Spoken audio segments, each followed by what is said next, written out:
बिस्मिल्लाहिर्रहमानिर्रहीम। अस्सलाम वालेकुम नाज़रीन, आप देख रहे हैं टॉक शो और मैं हूं आपका मेज़बान बिलाल मुबश्शिर। टाक और टक्कर से मिलकर बनता है टाकरा, और एक बार फिर आपको उसी टाकरा में खुश आमदीद कहते हैं।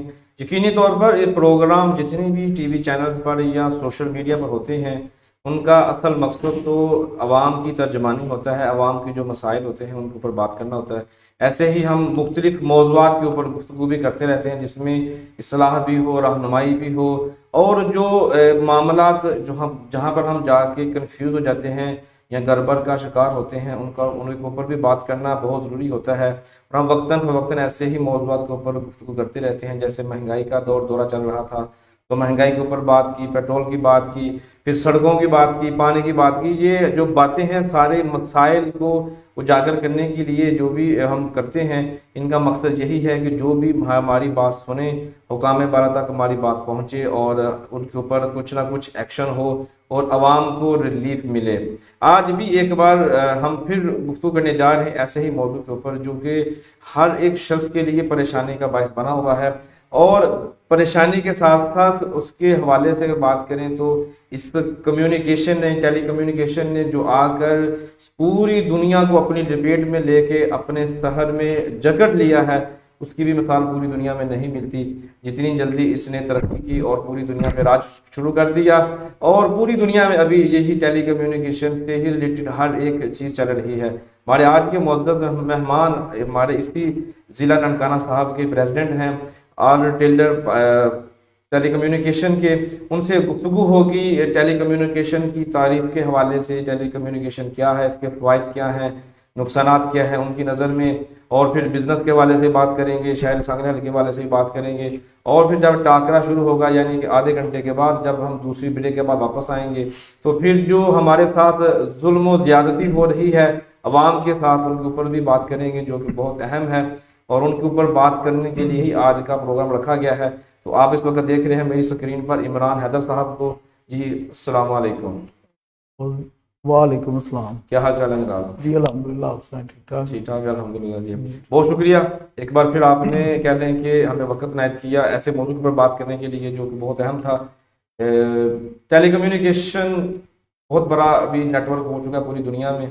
जहाँ पे भी जाएँ, किसी भी मुल्क में चले जाएँ, वहाँ पर टेली कम्युनिकेशन आम हो चुकी है। आप इस हवाले से क्या कहेंगे? जी बिल्कुल, टेली कम्युनिकेशन जो है ना, उसने इस वक्त दुनिया में जो फासले हैं उसको मिटा कर रख दिया है। हमारी ज़िंदगी की बहुत सी ऐसी ज़रूरियात हैं जो वन टच पे आ गई हैं। जी जी। जो पहले हर चीज़ इंसान को अपनी ज़रूरत के लिए लहदा रखनी पड़ती थी, लेकिन अब वो सिर्फ एक टच स्क्रीन के ऊपर अवेलेबल है।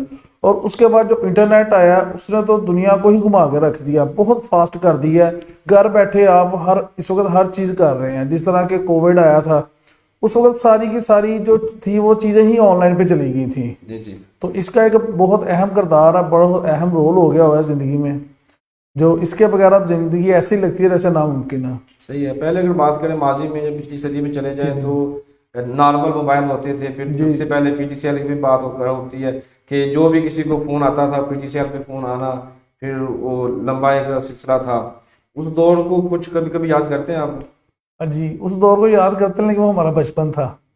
तो वो बहुत उस वक्त बाहर किसी ने बात करनी होती थी तो पहले इस्लामाबाद एक्सचेंज में कॉल करते थे, फिर इस्लामाबाद जाती थी, इंतज़ार करते थे, और बहुत एक्सपेंसिव था। लेकिन आजकल तो जो दौर आ गया इसमें तो बिल्कुल ही चंद रुपयों में जो है आप लोग पूरी दुनिया देख रहे हैं इस वक्त मोबाइल में। ऐसे ही तो पीसीओ का जब ज़माना आया, जी जी, वो क्या ज़माना था, कुछ याद है आपको उसका? हाँ जी बिल्कुल याद है, वो हमने देखा हुआ है। वो पीसीओ में जाते रहे हैं, कॉल्स करते रहे हैं, बिल्कुल वो याद आता है जी। लेकिन अब वो वक्त गुजर चुका हुआ है। सही है। हाँ जी। देखें ना, पीसीओ जब था तो लोगों के अखराजात भी कम थे, फ़ोन कभी कभी करना, और जो बहुत ज़्यादा मामला थे वो ख़त किताबों से होते थे। जी जी। अभी तो यहाँ पे मैसेज सेंड किया, उधर पहुँच भी गया और रीड भी हो गया। जी, इसमें ये ना कि तब अगर एक्सपेंस कम थे ना, तो एक्सपेंस अब भी कम ही है, लेकिन अब आपका जो ना फासले ख़त्म हो गए हैं। अब आप को बंदा बाहर से आता है या दूसरे सिटी से आता है या आउट ऑफ कंट्री से आता है, तो आपको लगता ही नहीं है कि वो बाहर से आया है, क्योंकि आप 24/7 उसके साथ कांटेक्ट में है, व्हाट्सएप पे रब्ते में, सोशल मीडिया फेसबुक में है, कॉल पे टच में है आप। अब तो वो फासले रह ही नहीं गए। लेकिन मोहब्बतें तो कम हो गई है ना। नहीं, मोहब्बतें सर नहीं कम हुई, जिनके दिल बड़े होते हैं वहाँ मोहब्बतें कम नहीं होती। नहीं ये भी तो है ना, पहले हम इंतजार करते थे वो आएंगे देखेंगे। मुझे अच्छी तरह याद है हमारे जब अंकल सऊदीया से 10 साल के बाद तशरीफ लाए थे, तो हमें इतनी खुशी थी, पूरा गांव जो है ना जो खुशी का समा था। अभी कोई रिश्तेदार बाहर से आता है तो टेंशन किसी की नहीं होती, ना खुशी किसी को होती है, क्योंकि सब उससे पहले ही बात कर चुके होते हैं। देखिए, इस दुनिया पे जो भी चीज़ें हैं या जो भी है मामला, उसमें जो फ़ायदे हैं तो नुकसान भी साथ साथ हैं। लेकिन ये है कि एहसास अभी उस तरह से काम नहीं हुए। खुशी तो होती है जब कोई बंदा बाहर से आता है। अब जो हम जब बच्चे थे तो तब हमें खुशी होती थी, अब हमारे बच्चे हैं उनको खुशी होती है। सही हम लोग अपनी जो है वो बिजनेस में या अपनी जॉब में बिजी हो गए हैं, सही है। तो इस वजह से हमें लगता होगा कि नहीं है, लेकिन ऐसा नहीं है। अच्छा, आप इस फील्ड में कितनी देर से हैं? मुझे वैसे तो 12 से 13 साल हो गए हैं। अच्छा, पहले मैं जॉब पे था, फिर जब मैं प्रोफेशन में आया हुआ, मैं 2016 में आया था मैं इस प्रोफेशन में। 16 में, अभी 4-5 साल हो गए जी, आपको 5 चलते साल हुए। हो गए। तो आप इतनी बड़ी पोजीशन में भी पहुंच चुके हैं कि प्रेसिडेंट हैं डिस्ट्रिक्ट जी, ननकाना के। अल्हम्दुलिल्लाह। इसके पीछे राज क्या है? Hard work. और भी तो लोग हैं ना जो इसी फील्ड से कई सालों से जी काम जी। कर रहे हैं। एक्चुअली पता क्या बात है, इसके अंदर जो बेसिक चीज़ थी, जब मैं इस बिजनेस के साथ मैं अटैच हुआ था ना, तब इसमें प्रॉफिटेबिलिटी बहुत ज़्यादा थी। लेकिन जैसे जैसे वक्त गुजरता गया वो इतनी सुकड़ के रह गई है ना, अब लगते ही नहीं कि हम लोग को प्रॉफिटेबिलिटी वाला बिजनेस कर रहे हैं। पहले क्या थी?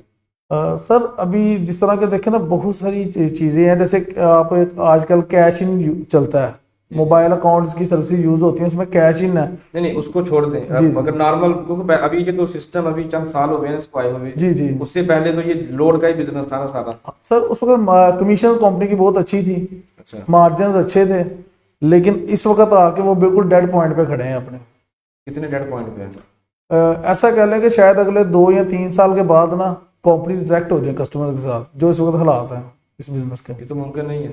नहीं हो सकता है। कैसे मुमकिन हो सकता है? देखिए ना, कंपनीज ने इस वक्त जो है इस्लामाबाद में या बड़े सिटीज में अपनी एटीएम मशीन लॉन्च कर दी हैं। अच्छा, उस वहाँ से आपकी रिप्लेसमेंट भी हो सकती है। वहाँ से आपका जितनी भी मोबाइल जो सेलफोन इसके साथ टेलीकम्युनिकेशन के साथ आपकी ज़रूरत है ना, वो उस एटीएम से आपकी पूरी हो सकती है। आपने बिल पे करना है, आपने सिम चेंज करनी है, आपने बिल पे उसका न्यू सिम लेनी है, कुछ भी लेनी है, वो सारा कुछ वो वहाँ पे मुमकिन कर दिया है। अब उसकी एक मिसाल, जैसे कि अभी लेटेस्ट जो आईफोन आए हैं उसके अंदर ई सिम यूज़ हो रही है। जी, अब ई फोन सिम तो सिर्फ स्कैन के ऊपर ही चल रही है ना। सही है। तो इस वक्त 2-3 साल नहीं चले, 4-5 साल के अंदर अंदर कंपनी इस वक्त हालात उस तरफ लेके आ रही है कि शायद इस जो ये रिटेलर्स हैं इनको बीच में से निकाल दिया जाए। कुछ ना कुछ वजह तो होगी। कंपनीज तो हमेशा अपने प्रॉफिट के लिए काम करती है ना। नहीं नहीं, अगर पहले भी तो काम करी, पहले भी तो प्रॉफिट में थी, तो उन्होंने इतनी फ्रेंचाइजीज बना ली, इतने हैवी सैलरी दे रही थी। अभी क्या ऐसा हुआ है कि क्यों वो आपको बीच में से निकाल रही हैं? सर देखें, उसमें ये है ना कि कंपनीज अपनी कॉस्ट कम कर रही हैं, प्रॉफिटेबिलिटी बढ़ा रही हैं। अब कंपनी ने जो अपने स्टाफ इतनी हैवी सैलरीज पे हायर किए होते हैं, उनका तो काम यही होता है ना कि उन्होंने आने वाले वक्त को देखना होता है। जैसे कि मैं हूँ, मैं अपनी दुकान पे हो सकता है कल के मतलब सोच रहा हूँ, लेकिन कंपनी जो है वो आने वाले अगले सालों का सोच रही होती है कि अगले 2-3 या 4 साल बाद उन्होंने बिजनेस कहाँ पे करना है, क्या करना है। जैसे कोई भी चीज़ कंपनी लॉन्च करती है तो ऐसा नहीं होता कि जैसे 3G आया कि आज आया तो सुबह लॉन्च हो गया। वो 2 साल, 3 साल, 1 साल उस पर वर्किंग होती है। तो कंपनी के जो बंदे बैठे इन चीज़ों के ऊपर वर्किंग कर रहे होते हैं, तो वो उसी साइड पे इस बिजनेस को लेके जा रहे हैं। सही है। टेलीकम्युनिकेशन के जहाँ पे फ़वाइद हैं, जी आपको लगता है कोई नुकसानात भी हैं? जी। उसके नुकसान असल में बात फिर वहीं पे आके खड़ी हो जाती है कि कंपनी अपने फायदे के लिए जो काम करती है ना, जी जी। वो उसमें अपना सिर्फ फायदा नुकसान देखती है, रिटेलर्स का या फ्रेंचाइजीज का नहीं देखती है, कस्टमर्स का नहीं देखती। जैसे कि एक जो बहुत अहम मिसाल है, आप भी गली मोहल्ले में देखते होंगे, फ्री एक्टिविटीज के स्टॉल लगते हैं। जी जी। वो अगर आप देखा जाए उसमें सिवाय कंपनी के टारगेट पूरा करने के अलावा क्या फायदा है? कुछ भी नहीं, सिर्फ नुकसान आता है। ये फ्री सिम बोलते हैं, लेकिन उसमें साथ में 200 का लोड देने, तो 200 को सर देना ही पड़ता है उनको। नहीं नहीं, वो फ्रेंचाइजी जो है सिम फ्री देती है, आगे जो स्टॉल पे बंदा बैठा हुआ है वो अपना कोई कर रहा है तो वो एक अलग बात है। लेकिन अगर देखा जाए तो कानूनन तो ये जुर्म है ना। लेकिन कंपनी जो है या जिस तरह भी है वो परमिशन लेके ये करवा रही है, सही है। तो उसके फिर नुकसानात ही आगे निकलते हैं। अब एक उसमें हम आए दिन देखते हैं कि FIA वाले जो कार्रवाइयाँ करते हैं, बंदे पकड़ते हैं, उसमें जो मोस्टली लोग होते हैं वो स्टॉल वाले होते हैं या जो ये गली मोहल्लों में एक्टिविटीज कर रहे होते हैं, घर घर जाकर डोर टू डोर एक्टिविटी करते हैं। तो ये सारे नुकसानात ही होते हैं फिर एंड पे जाके। लेकिन वो एक्टिविटी तो फ्रेंचाइजी के थ्रू हो रही है, तो फिर उसमें कैसे कोई गलत काम हो सकता है? सर अभी जैसे रिसेंटली देखे ना, कल की खबर है FIA ने कार्रवाई की है, वहां पे 11 फ्रेंचाइजी सील हुई हैं कराची में। अच्छा। अब 11 फ्रेंचाइजी सील होने का तो मतलब ये है ना कि फ्रेंचाइजी उसमें इन्वॉल्व है तभी सील हुई हैं। मैंने आपको बताया कि कंपनी को तो सिर्फ चाहिए अपनी प्रॉफिटेबिलिटी, और अपने नुकसान को बचाने के लिए वो प्रॉफिटेबिलिटी देखती है, अपना नुकसान नहीं होने देती। एंड पे आगे फ्रेंचाइजी जो है उन पे बात आ जाती है, वो जब देखते हैं तो वो अपना प्रॉफिट बचाते हैं और सारा का सारा नुकसान रिटेलर्स पे आ जाता है। और जब रिटेलर्स पे बात आती है तो वहां पे प्रॉफिटेबिलिटी इतनी कम हो जाती है कि आने वाले 2 या 3 साल के बाद ये बिजनेस सर्वाइव करना बहुत मुश्किल हो जाएगा। अब आप क्या करेंगे फिर? उसके लिए जी देखें, जो इस वक्त आल पाकिस्तान में यूनियंस बनी हुई हैं वो इसी के ऊपर वर्किंग कर रही हैं। आज से तकरीबन जिस तरह कंपनीज अपना देख रही होती हैं, इसी तरह यूनियंस भी हम इस वक्त अपना देख रहे हैं। हमारे आल पाकिस्तान के सदर हैं सलीम मलिक साहब, उन्होंने आज से तकरीबन 5 साल पहले इसके ऊपर वर्किंग शुरू की थी, और आज अल्हम्दुलिल्लाह पूरे पाकिस्तान में हमारी टेलर एसोसिएशन है जिसका कि मैं सदर हूँ जिला ननकाना का। जी जी। और वो इसी चीज़ के ऊपर काम कर रही है, कंपनी के साथ उनकी मीटिंग्स हो रही हैं कि हमारी प्रॉफिटेबिलिटी को बढ़ाया जाए ताकि रिटेलर सर्वाइव कर सके। और इस वक्त जो महंगाई के हालात हैं उसमें हमारा सर्वाइव करना बहुत मुश्किल हो रहा है। चलिए, इसमें तो डिटेल के साथ बात करेंगे छोटी सी जी। ब्रेक के बाद। लेकिन थोड़ा सा अगर हम वापस आते हैं इसी जी, तरह जिस तरह आप बिजनेस कर रहे हैं, पहले तो सिर्फ एक मोबाइल शॉप होती थी, उसमें सिर्फ या मोबाइल सेल होते थे, सिमें सेल होती थी, या उसका लोड या कार्ड होता था। अभी तो कितनी चीज़ें बढ़ गई हैं, फिर भी आप कह रहे हैं कि आपको प्रॉफिट नहीं हो रहा। सर उसमें ये है ना कि कंपनी ने मार्जिन बहुत कम कर दिए हैं। अब हमारी जितनी एक्टिविटीज़ है ना उसमें कंपनी अमाउंट के ऊपर हमें प्रॉफिटेबिलिटी नहीं देती, ट्रांजैक्शन के ऊपर देती है। अच्छा। अब एक जैसे अब एग्जांपल ले लें, यूटिलिटी बिल है, इलेक्ट्रिसिटी बिल है। जी जी। अगर हमने एक 100 रुपये का बिल पे किया है तो 3 रुपये हमारी कमीशन है, 40% टैक्स काट के 1 रुपये 80 पैसे हमें आती है कमीशन कंपनी की तरफ से। और अगर हमने 1 लाख रुपए का बिल पे किया तब भी सेम है। अगर कंपनी हमें हमारी अमाउंट के ऊपर भी कमीशन दे देना तो तब भी हम कहें कि नहीं यार हम सर्वाइव कर सकते हैं। सही। अगर हमने अब जैसे कि नॉर्मली 8-10 हज़ार रुपये तो बिल एक घर का होता ही है इलेक्ट्रिसिटी का, जी जी। अब 10 बिल पे करें तो 1 लाख की अमाउंट बन जाती है, तो एंड पे हमें बचता क्या है? अब 10 को 180 से ज़रूर दे लें, 11 रुपये 80 पैसे बचते हैं। वैसे ये ठीक है, इस पे बात करेंगे। नाज़रीन, यहाँ पे छोटी सी ब्रेक लेंगे और वापस आकर जो आल पाकिस्तान एसोसिएशन है रिटेलर्स के हवाले से, वो उनके मकासद क्या हैं, उनके मुतालबात क्या हैं, उनके ऊपर बात करने के बाद कुछ इल्म हासिल करेंगे। फिर उनके ऊपर बात करेंगे कि जो हमारे अवाम के मसाइल हैं। छोटी सी ब्रेक के वापस आते हैं।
वेलकम बैक नाजरीन, आपको एक बार फिर खुशामदीद कहते हैं। टाकरा चल रहा है इन नहायत ही अहम मौजू के ऊपर, जो कि हर एक शख्स की अभी जो है ना परेशानी का बायस भी है और खुशी का बायस भी है कि अभी हर एक काम हमें एक ही शॉप पे हो जाता है। पहले हमें बिलों को लेकर दूसरी जगह पे जाना पड़ता था, बैंकों में जाते थे, पोस्ट ऑफिस जाते थे, लंबी लंबी लाइनें लगती थी, फिर वहाँ पे पेमेंट करना, फिर वापस घर आना, फिर दूसरे काम जो सारे डिस्टर्ब होते थे। अभी आपको मोबाइल खरीदना है, सिम खरीदनी है, लोड डलवाना है, चार्जर खरीदना है, हैंड फ्री खरीदनी है, यहाँ आपने यूटिलिटी स्टोर पे जाने की वजह से यूटिलिटी बिल पे करना है, आपने स्विगी का बिल पे करना है, कोई भी बिल है आपका, इवन कि आपकी बैंक ट्रांजैक्शन भी हैं वो भी करनी है, तो आप एक ही शॉप पे जाएं और वहाँ से सारे मामला जो है ना हल करवा सकते हैं।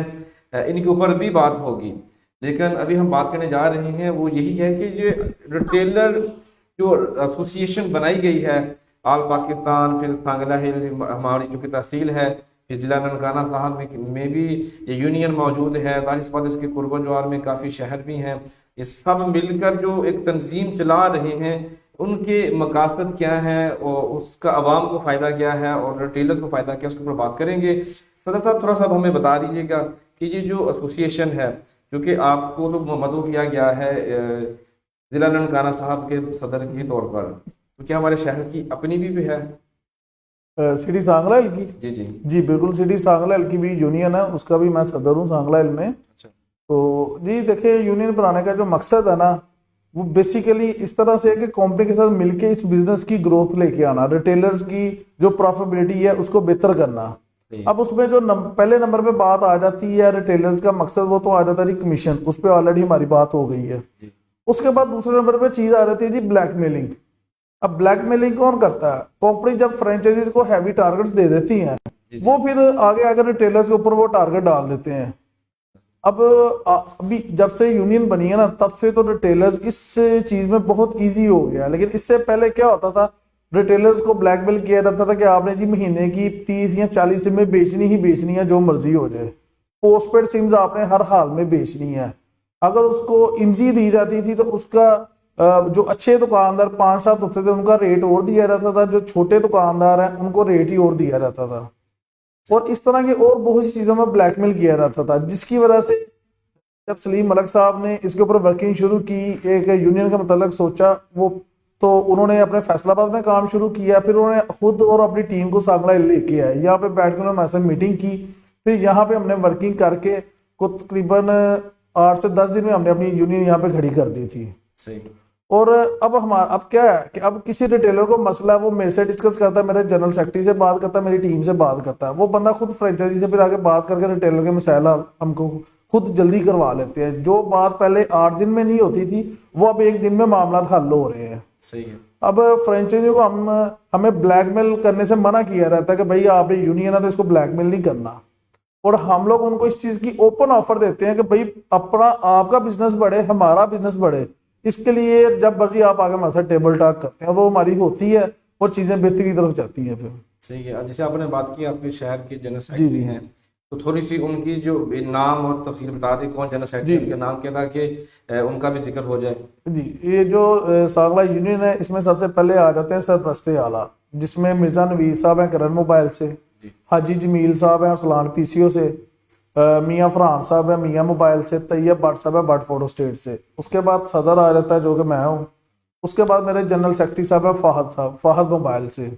उसके बाद जो है हमारे आ जाते हैं तलातो नशरियात, वो दील भट्टी साहब है भट्टी मोबाइल से। उसके बाद हमारा जो फिनांस का है वो बाहू मोबाइल से है तैयब साहब, मलिक तैयब साहब। उसके बाद हमारे एक एडवाइज़र है जो हमें लीगल एडवाइज़र है, वो आसफ साहब है सुभान मोबाइल से।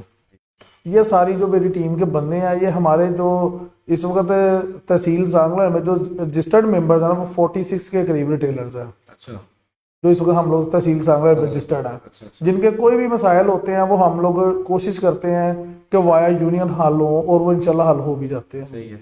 आप रिटेलर एसोसिएशन है, फिर मेरे शहर में एक मोबाइल एसोसिएशन भी है जी, फिर आप दोनों का कोई मुश्तरका मामला भी हैं ऐसे नहीं जिनको हल करते हैं? नहीं, हम लोग सेपरेट हैं, सेपरेट सेपरेट दोनों सेपरेट। वो उनका सिर्फ मोबाइल का काम है, मोबाइल सिम से कोई लेना देना नहीं, सिम से कोई लेना देना नहीं। मोबाइल के बाद जितने मामले आप देखते हैं। हाँ जी, अगर एक कस्टमर है उसने लोड करवाया, लोड उसको नहीं मिला, जी, दुकानदार के पास वापस आ जाए, दुकानदार कहता है मैंने बेच दिया है, वो कंप्लेन लेके आपके पास सेवा जाता है, आप क्या करेंगे?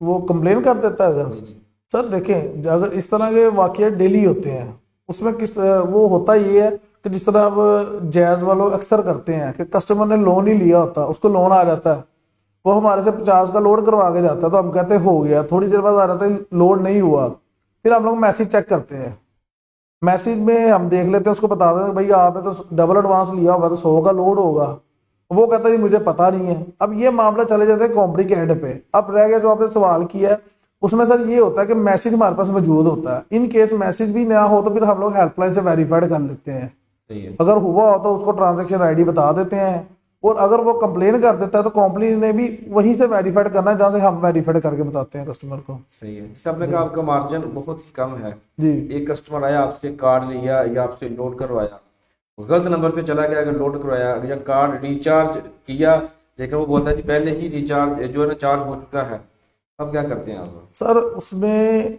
यूनियन के जो फायदा ना, तीसरा फायदा उसमें यही है जिसको कि हम कह सकते हैं रिकवरी डिपार्टमेंट। जी अब ये आप तो बात कर रहे हैं कार्ड और लोड की, अगर तुमको कार्ड खराब निकल आए तो कंपनी ने वहां पे हमारे लिए ऑप्शन तो रखी होती है फ्रेंचाइज, लेकिन जो 99% होता है ना, फ्रेंचाइज वाले हमारे साथ इस पर तावन नहीं करते।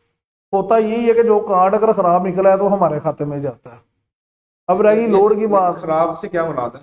सर उसमें ये खराब से बात ये होता है कि जैसे कस्टमर स्क्रैच कर रहा है, स्क्रैच करते करते वो ओवर स्क्रैच हो गया, सही है। उसकी कोई वापसी नहीं है हमारे पास। अच्छा अच्छा। ठीक है। और इसके अलावा बाद दफा ऐसा होता है कि हमारे से ही लोड गलत हो जाता है, अगर चला गया लोड, अगले बंदे ने एडवांस लिया हुआ है, वो कट गया तो उसकी वापसी नहीं है। वापसी भी नहीं। अच्छा ये तो बात आ गई 150 वाली। अब इससे अगली बात पे चलते हैं रिकवरी पे। जैसे कि हम लोग पैसे भेजते हैं, अब वो पैसों वाला काम तो 1000 से शुरू होकर 50,000 तक जाता है। नहीं वो उसको छोड़ दें, लोड के ऊपर बात करते हैं, वो तो नहीं आगे नहीं, जाके करेंगे। मैं वो गलत जाने की बात बता रहा अच्छा हूँ। ठीक है।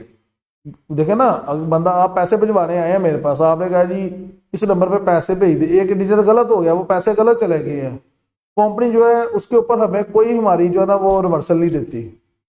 अच्छा। आप इमेजिन करें हम लोग जो बिजनेस कर रहे हैं, अगर 50,000 रुपये मेरे से गलत चला गया तो मेरी रिवर्सल नहीं है। तो सुनने में आया कि 30 मिनट का भी उनको टाइम को पीरियड है। सर वो तो कंपनी ने अपनी जरूरत के लिए किया ना, लेकिन वो तो अभी हुआ है, महीना हो गया, 1.5 महीना हो गया, अच्छा।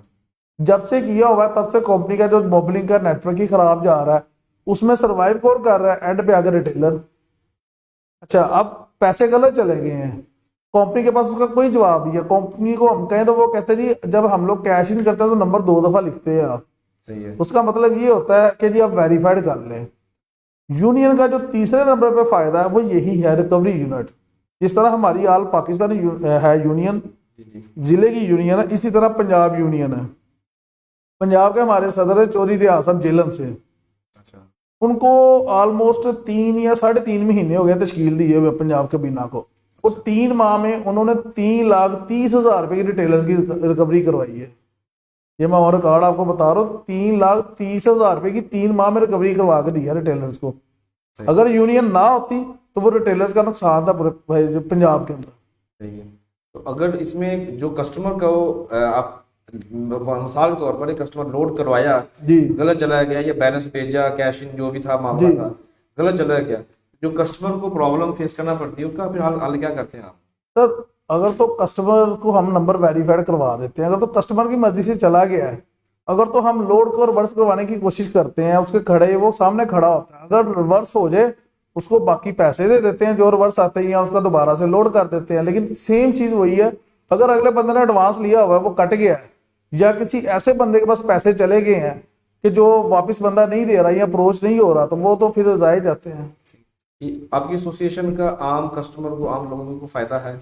सर इसका आम कस्टमर को तो नहीं है, ये तो रिटेलर्स की एसोसिएशन है ना सर। इसका मतलब है कि अवाम को कोई फायदा नहीं होगा इसका?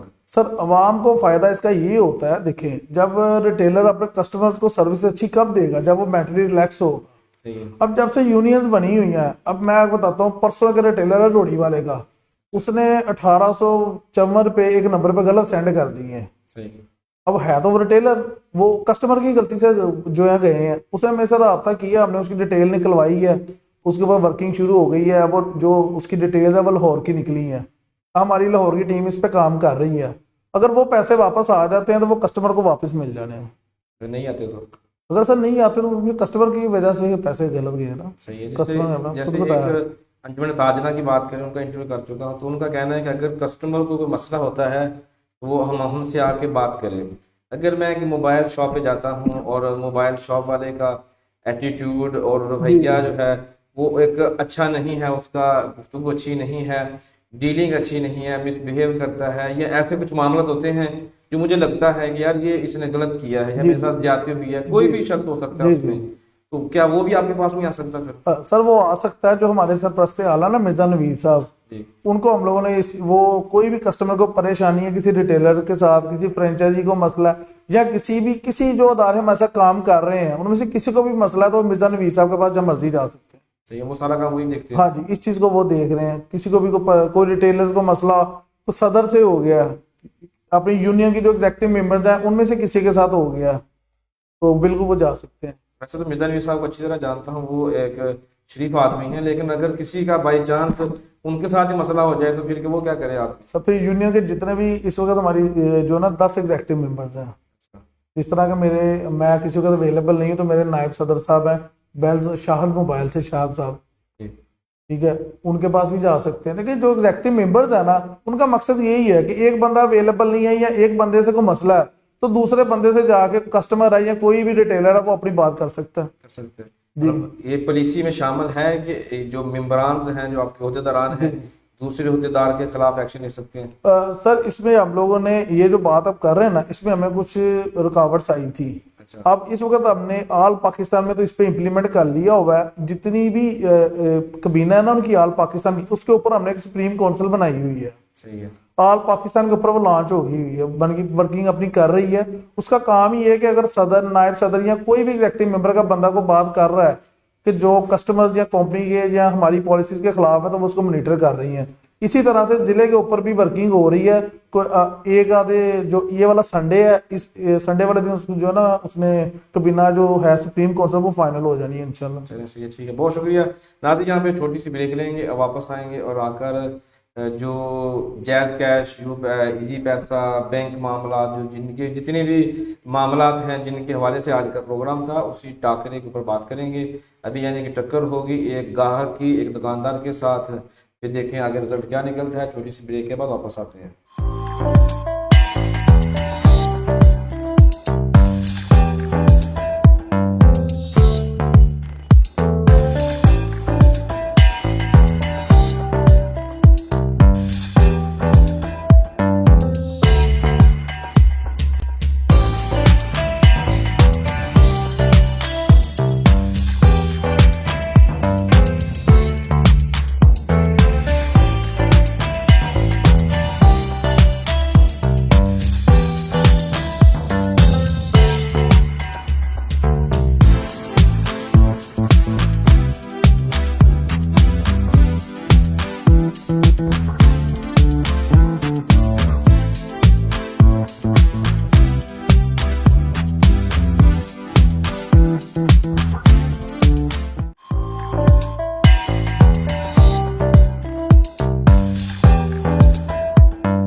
वेलकम बैक नाज़रीन, आपको एक बार फिर खुशामदीद कहते हैं। यकीनी तौर पर आप एंजॉय कर रहे होंगे हमारी आज की नशिस्त को, जो कि यकीनी तौर पर आपकी ही आवाज़ है और आपकी बातें ही हम जो आज के मुअज़्ज़ज़ मेहमान हैं उनसे कर रहे हैं, ताकि जो भी मसाइल हैं उन पर बात करें। उन्होंने शुरू में कहा कि उनको मार्जिन का मसला है। मार्जिन का मसला ठीक है, वो पहले भी मार्जिन था, इतना ही था, 100 रुपये के ऊपर 2 रुपये 3 रुपये उनको मिलते थे। फिर ज़माना तब्दील हुआ और महंगाई का दौरा हुआ, लेकिन हमें 100 का कार्ड 100 में मिलना चाहिए और हमें लोड उसका फिर अभी फिर 81, फिर 56, फिर 65, पता नहीं कहाँ तक चला गया। वो मामला सारे चलते रहे। लेकिन अभी जब हम बात करते हैं जैज़ कैश की, यू पैसा या फिर कुछ जो दीगर बैंक ट्रांजैक्शन हैं, उनके हवाले से हमें बेशुमार किस्म की जो है ना परेशानियों का सामना है। सदर साहब हमारे सामने मौजूद हैं इस वक्त। सदर साहब, एक आम आदमी जिसके पास चंद रकम पैसे हैं, यानी कि 1000 रुपया है, वो अपने किसी दोस्त रिश्तेदार को भेजना चाहता है।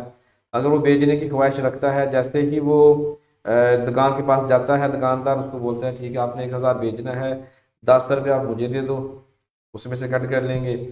उसको फिर 1010 रुपये देने पड़ेंगे, ठीक है। या कहते नहीं जी आप इसी 1000 रुपये में से ही कम कर लें। वो 990 बेचता है। वो अगली शॉप पे जाता है जैज़ कैश निकलवाने के लिए कि मेरे किसी दोस्त ने, चाहने वाले ने मुझे 1000 रुपया भेजा है, चलो 10 रुपये कटौती हो गई। उसको आगे से 990 में से भी 20 निकल जाते हैं, उसको फिर कुछ नहीं मिलता। क्या कहेंगे इस पर? देखिए जी, इसमें सबसे पहले तो ये है कि जो आप बात कर रहे हैं ना कि 10 रुपये लेते हैं 1000 के ऊपर, इस चीज़ को यूनियन सपोर्ट नहीं करती, इस चीज़ से मना करती हैं। अच्छा। कि जो है वो दुकानदार को यही कहा जाता है कि आप 1000 रुपये के ऊपर जो है 1000 रुपया ही भेजें। उसमें ये बात आ जाती है कि जो यूनियंस वो तो मतलब टोटली से मना करती है ना कि आपने ऐसा नहीं करना। लेकिन उसमें अब एक दुकानदार जो बना के बैठा हुआ है थोड़े से वसाइल लेके, जो 1000 2000 या 10-20 हज़ार की डेली की सेंडिंग कर रहा है, अब 1000 के ऊपर वो 2 रुपये या 2.5 रुपये कमा रहा है। अब जिस दुकान पे वो बैठा हुआ है उसको उसने रेंट पे करना है, उसने इलेक्ट्रिसिटी बिल पे करना है, उसने अपना नेट का बिल पे करना है, उसने अपना घर चलाना है। अब आज से तकरीबन को 2 साल 3 साल पीछे चले जाए तो महंगाई कहाँ पे थी और आज कहाँ पे है। लेकिन इसके ऊपर भी यूनियन वर्किंग कर रही हैं और इंशाल्लाह ताला जल्द ही रिटेलर्स के जो ना ये मसाइल हल हो जाएंगे, तो फिर ये वाली बात खत्म हो जाएगी। और दूसरी बात जो आप कर रहे हैं कि 20 रुपये लेते हैं, अब वो 20 रुपये कंपनी ने चार्जेस रखे हुए हैं। देखिए ना ये कितनी मजे की बात है कि एक बंदे ने 1000 रुपया भेजा है, उसको निकलवाने के 20 रुपये चार्ज कर रही है कंपनी। रिटेलर जो बैठा हुआ है उसको 2.5 रुपये मिल रहे हैं, 17.5 रुपये कंपनी को जो है वो अपनी तरफ लेके जा रही है। अगर कंपनी उस 20 रुपये में से एक रिटेलर को हैंडसम कमीशन दे दे तो ऊपर वाले 10 वाली बात वैसे रिटेलर खत्म कर देगा। मैं कैश लेकर आपकी शॉप पे गया जी, मैं बिलाल टेलीकॉम पे सामने खड़ा हूँ, मैंने आपको 1000 रुपया दिया जी, आपने आपने मुझसे 1010 रुपये ले लिए जी।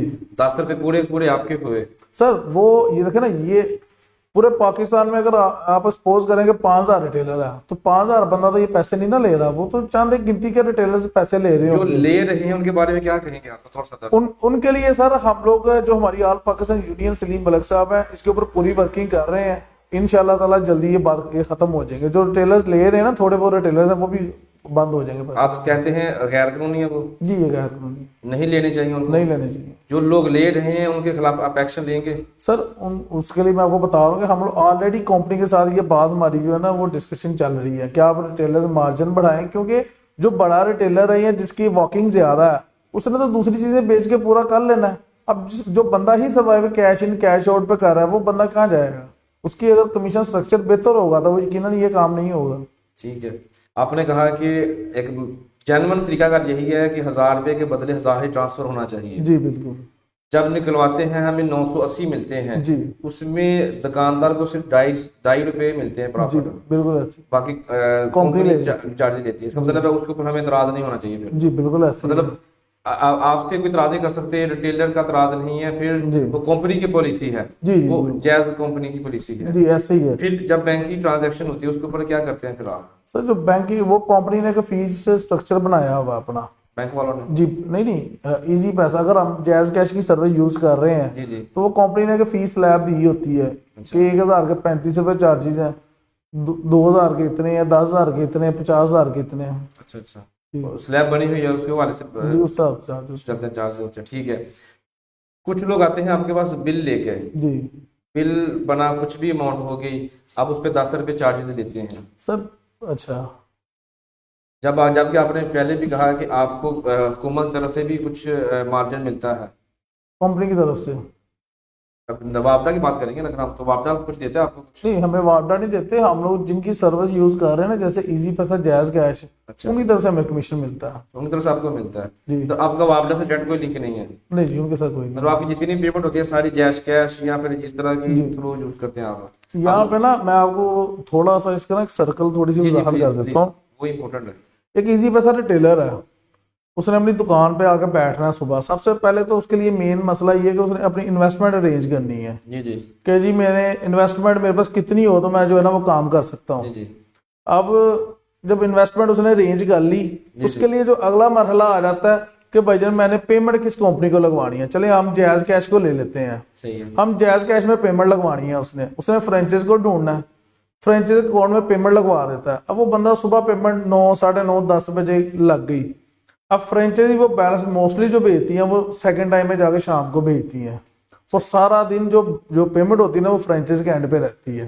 सही। अच्छा, यानी कि रिटेलर को जो टेंशन है, पहले उसने इन्वेस्टमेंट अरेंज करनी है, फिर उसने वो कैश कैरी करके बैंक में जाना है। सही।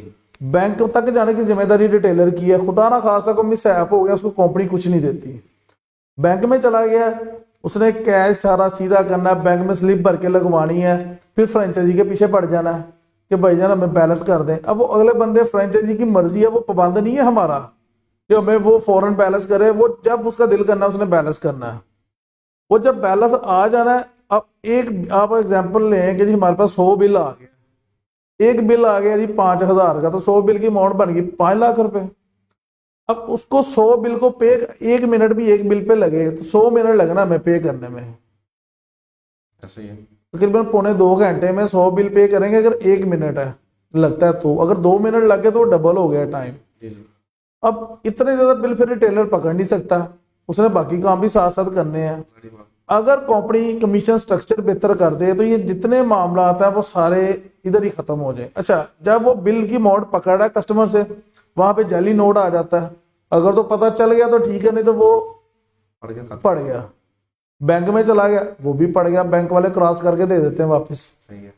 तो उसके बाद अगर जिस तरह के मूवमेंट होता है, जायज कैश पे रिटेलर बिल पे करता है, वो लग के आ जाते हैं। वो कंपनी को हम क्लेम करते हैं, उसकी कंपनी जिम्मेदारी नहीं लेती। कंपनी कहती है कि जो लास्ट डेट है ना उससे एक दिन पहले बिल पे करने हैं आपने। और हमारे यहाँ पे मूवमेंट ऐसा ही होता है कि लोग आखिरी घंटों में बिल लेके आ रहे होते हैं। जैसे कि गैस के बिल को शाम को 8 बजे, 9 बजे, 10 बजे लोग घर से निकल रहे होते हैं कि 2 घंटे रहेंगे तो मैं बिल जमा करवाऊं। तो रिटेलर्स को एक इस तरह का तबका है कि जो हर तरफ से पिस रहा है। जिस वक्त ये बिजनेस लॉन्च हुए थे, ग्रोथ की थी, उसको बड़ी अच्छी प्रॉफिटेबिलिटी थी, तभी तो इतने लोग इस बिजनेस में आ गए ना। अब इस वक्त ये सारा तबका पिस रहा है। अब जैसे आप पिछले 1-1.5 साल की एग्जाम्पल लें, कोविड आया, जैसे इमरान खान साहब की हुकूमत है, उन्होंने 12,000 रुपया दिया जो जरूरतमंद थे। लेकिन हमारी जो कंपनीज है ना, उन्होंने हमारी कोविड के अंदर 2 दफा कमीशन कम की एक ही महीने में, और वो अभी तक कम पे ही हम काम कर रहे हैं, वो बढ़ी नहीं दोबारा। वो कहते हैं जी कोविड चल रहा है तो पूरे 1 महीने में 2 दफा कमीशन हमारी कम हुई है। सही है। जो अभी जो एहसास प्रोग्राम है, हाँ जी उसकी जब पेमेंट करते हैं आपके जी जो पार्टनर्स हैं, रिटेलर्स हैं, जी जी तो उनको फिर क्या मार्जिन मिलता है उनको?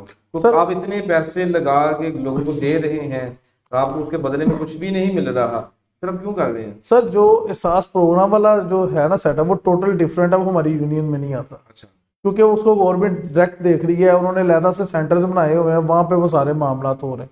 मैं अपनी रिटेलर की बात करता हूँ, मैंने अगर सुबह काम करना है ना तो मुझे 8 से 10 लाख रुपए कैश चाहिए काम शुरू करने के लिए सही।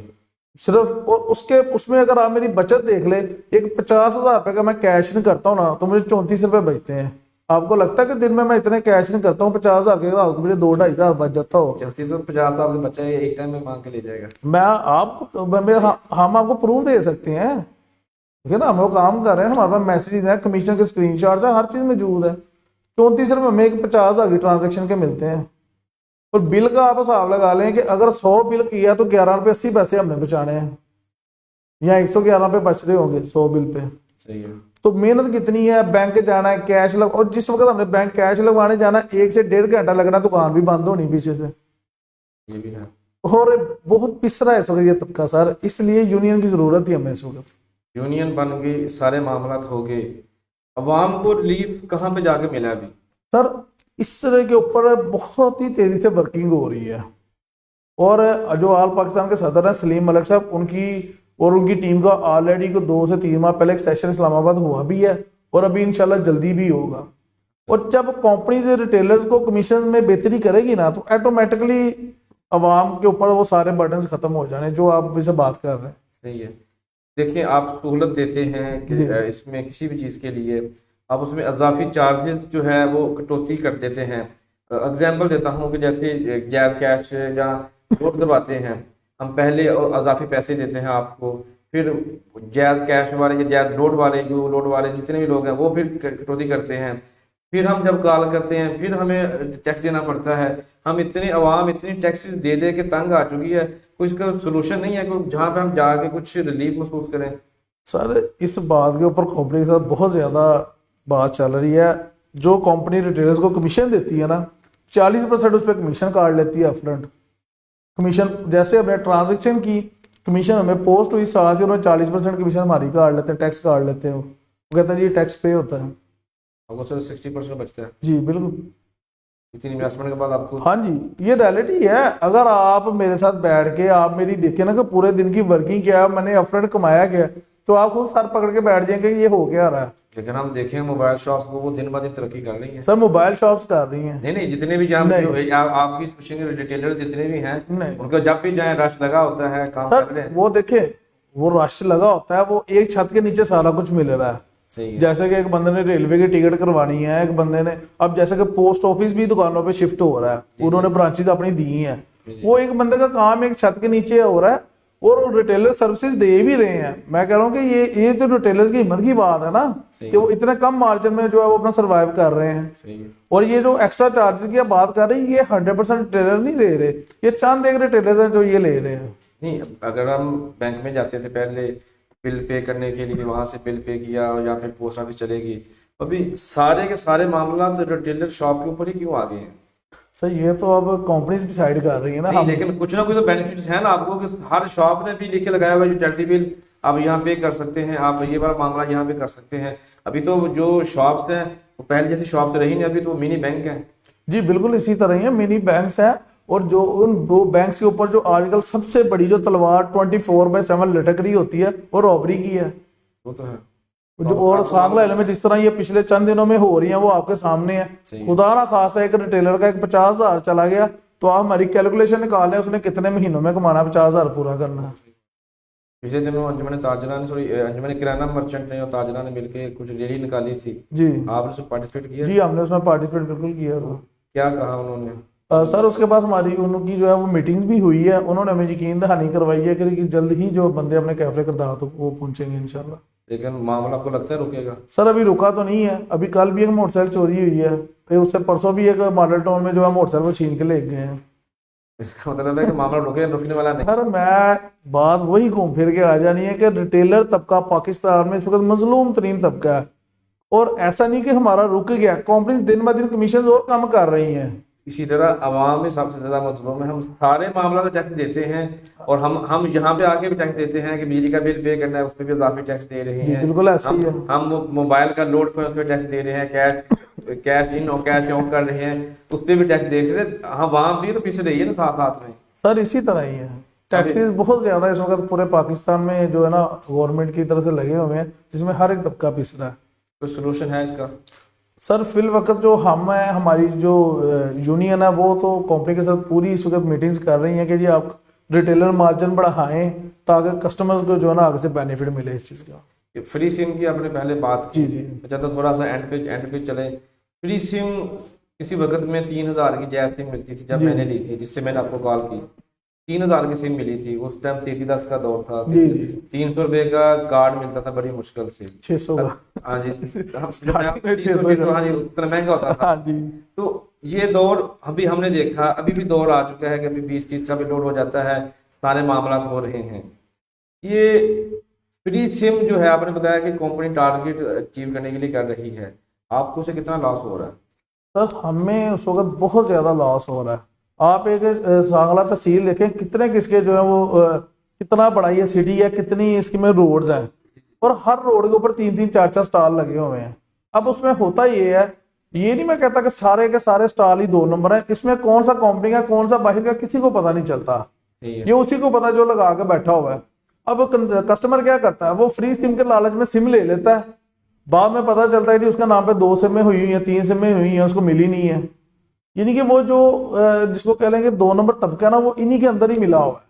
कौन सा स्टॉल कंपनी का कौन सा उनका ये पता नहीं चल सकता, या नहीं पता चलता आम कस्टमर को। वो तो ये समझता कि जो डोर टू डोर सिम्स दे रहे हैं ये कंपनी के बंदे हैं, लेकिन ऐसा नहीं होता। वो सिम्स फिर फ्रॉड एक्टिविटी में इस्तेमाल होती हैं। तो इसलिए कस्टमर को तो चाहिए ये कि वो हमेशा ही किसी आउटलेट से सिम ले, रिटेलर से सिम ले। उस वहां पे आपको 200 पे तो करने पड़ते हैं जो पीटीए की प्राइस है, लेकिन वो आपको श्योरिटी होती है कि वो सिम वही आपको जो नाम पे होगी वही आपको मिलेगी। वहां पे कोई गलत एक्टिविटी में सिम नहीं यूज होगी। इंशाल्लाह। अवाम आपको देख रही है, अब शहर सांगला हिल की अवाम को क्या पैगाम देना चाहेंगे, ख़ास तौर पर उन लोगों को जो अजाफी चार्ज देने की वजह से सरापा एहतजाज हैं कुछ समेत? उनको मैं यही कहूंगा कि आप परेशान ना हो, बहुत जल्दी इसके ऊपर मामला हल हो जाएंगे इंशाल्लाह। इंशाल्लाह जी जी, ठीक है, बहुत शुक्रिया जनाब, बहुत शुक्रिया। आपने वक्त नायत किया और आपके साथ गुफ्तगू हुई और काफ़ी सारे जो मामला थे आपके भी जानने का मौका मिला यूनियन के हवाले से, और जो आप मसाइल का सामना कर रहे हैं उनके हवाले से भी जानने का मौका मिला।